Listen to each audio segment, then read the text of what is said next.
Shalom. Damai di hati. Damai di hati. Shalom. Kita bersyukur kepada Tuhan. Tuhan menuntun kita boleh ada dan berjumpa kasih bersama dengan keluarga Silaban Tamara.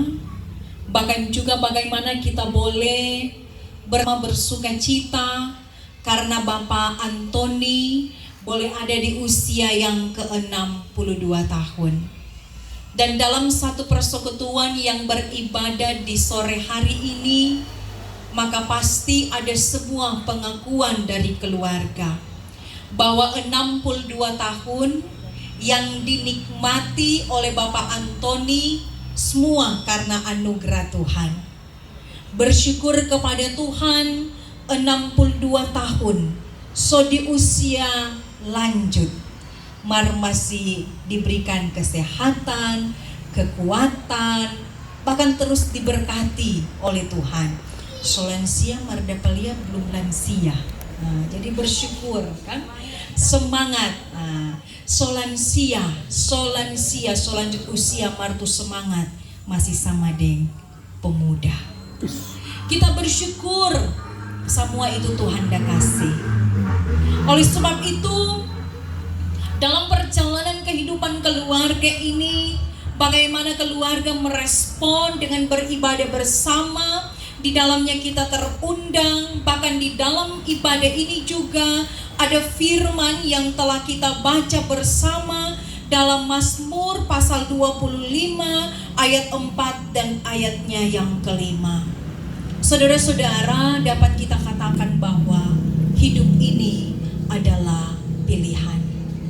Hidup adalah pilihan. Karena ketika kita diberikan kesempatan untuk hidup, kita diperhadapkan dengan begitu banyak pilihan. Pasti Bapak Antoni ketika akan meraih ada di usia 62 tahun, pasti diperhadapkan dengan pilihan, mau baking ini atau nyandak. Cuma mau tim perkunjungan atau mau undang dengan keluarga besar, keluarga Batak. Orang ini mau ulang tahun, mau kukis jo atau mau catering, mau ulang tahun, mau tiup lilin atau nyanda. Hidup ini adalah pilihan. Dan oleh sebab itu ketika kita diperhadapkan dengan pilihan-pilihan yang ada, maka kita harus mengambil sebuah keputusan, memilih. O baking, o makang, o tiup lilin, baundang, pasang tenda. Harus yang kadangkala pilihan juga adalah untuk menemukan pilihan. Kadangkala kita harus diperhadapkan dengan situasi yang sulit, bingung, apa yang harus orang ambil. Keputusan pemilihan ini yang harus kita ambil. Ini jugalah yang kita lihat ketika kita juga diperhadapkan dengan situasi dan kondisi ketika kita diberikan waktu dan kesempatan yang mau dikatakan bahwa hidup itu diibaratkan sebuah perjuangan, sebuah perjalanan. Dalam menentukan perjalanan yang harus kita tuju, maka kadang kala kita diberikan pilihan, orang mau belok ke kiri atau mau belok ke kanan. Kalau kadang kala orang belum tahu di mana alamat yang tepat, orang dipermudah di saat ini dengan pakai Google Maps. Kadangkala orang pakai Google Maps dia tersesat. Kadangkala orang pakai Google Maps dia salah jalan. Kadangkala orang pakai Google Maps dapat jalan buntu. Dan oleh sebab itu kita harus benar-benar menaruh sebuah harapan penuh kepada Tuhan sebagaimana yang dilakukan oleh pemazmur Daud. Ketika dia ada dalam kebingungan, ketika dia ada dalam pergumulan yang luar biasa, apa yang dilakukan oleh pemazmur Daud? Yang dilakukan oleh Daud adalah dia meminta petunjuk kepada Tuhan supaya dia tidak salah melangkah. Dia meminta petunjuk kepada Tuhan supaya dia tidak tersesat. Dia meminta petunjuk daripada Tuhan supaya jalan yang dia tempuh Dan oleh sebab itu bagaimana dia bertindak, bagaimana dia melakukan tindakan yang benar, dia berdoa kepada Tuhan. Ayat 4 dia katakan, lewat doa dia memohon, beritahukanlah jalan-jalanmu kepadaku ya Tuhan, tunjukkanlah itu kepadaku. Dia berdoa minta petunjuk, Tuhan kasih jalan bagi kita.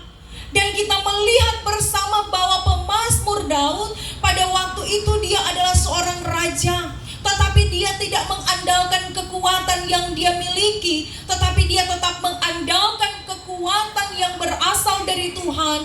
Dia meminta petunjuk yang berasal dari Tuhan, sebab dia kenal Tuhan itu adalah Tuhan yang baik dan benar. Sedangkan orang yang berjalan pada jalan yang sesat, dia akan menuntun untuk berjalan pada jalan yang benar. Apalagi orang yang mengandalkan kekuatan yang berasal dari Tuhan.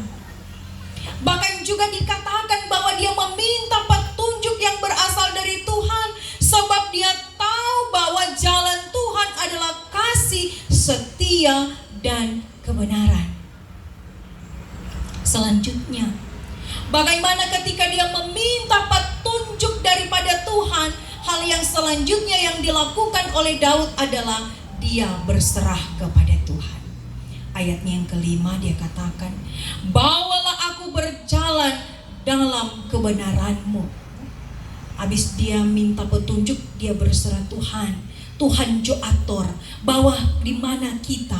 Karena kita tahu di mana Tuhan bawa, di situ adalah jalan kebenaran dan hidup.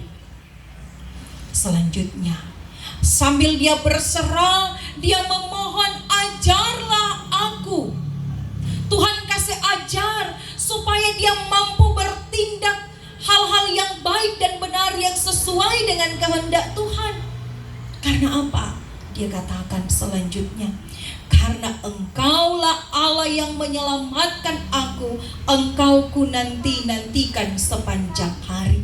Dia percaya Allah yang telah menyelamatkan, maka Allah juga yang akan menuntun dan memberikan pertolongan tepat pada waktunya. Maka Daud bilang, Engkau ku nantikan sepanjang hari. Apa yang dilakukan oleh Daud menjadi pesan firman bagi Bapak Antoni di usia 62 tahun. Dikatakan tadi, hidup adalah pilihan. Hidup adalah sebuah perjalanan.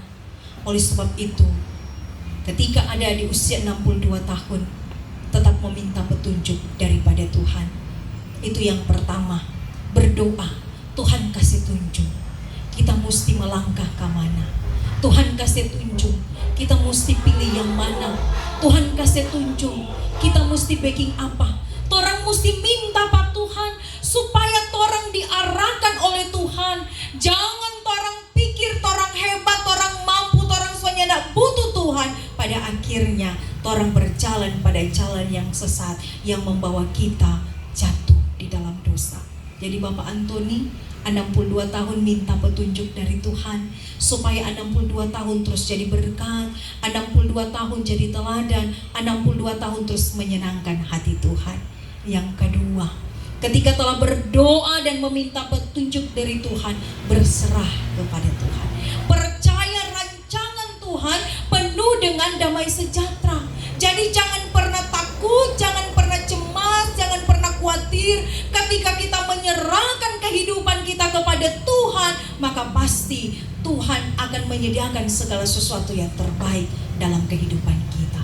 Yang ketiga, minta Tuhan ajar. Ajar supaya kehidupan kita mampu melakukan hal-hal yang baik. Sebab apa? Sebab torang tahu, torang kenal, torang pe Tuhan seperti apa. Tuhan itu baik, Tuhan itu adil, Tuhan itu adalah Tuhan yang menyatakan kebenaran. Oleh sebab itu kalau orang melangkah bersama dengan Tuhan, tidak akan mendatangkan sia-sia. Tapi ketika orang melangkah bersama dengan Tuhan, di sana disediakan sukacita yang luar biasa. Dan jangan berpikir kita coba jalan pada jalan kebenaran Tuhan. Kita sobeking Tuhan pe perintah. Mengapa kita pe perjalanan diperhadapkan dengan persoalan, diperhadapkan dengan masalah? Saudara-saudara, ketika kita berjalan pada jalan yang Tuhan tunjukkan. Bukan berarti kita bebas dari persoalan, bukan berarti kita bebas dari tantangan, tetapi percaya ketika kita melangkah bersama dengan Tuhan, diperhadapkan dengan tantangan, di sana Tuhan menyediakan kekuatan. Di sana Tuhan memberikan janji, aku akan berjalan di depanmu, aku tidak akan membiarkan engkau dan tidak akan pernah meninggalkan engkau. Oleh sebab itu, Bapak Antoni tetap melangkah bersama dengan Tuhan, andalkan Tuhan, yakin dan percaya 62 tahun tetap dibimbing dan diberkati. Kiranya Tuhan memberkati kehidupan keluarga Silaban Tamara, memberkati kita semua. Firman ini didengar dan dilakukan untuk kemuliaan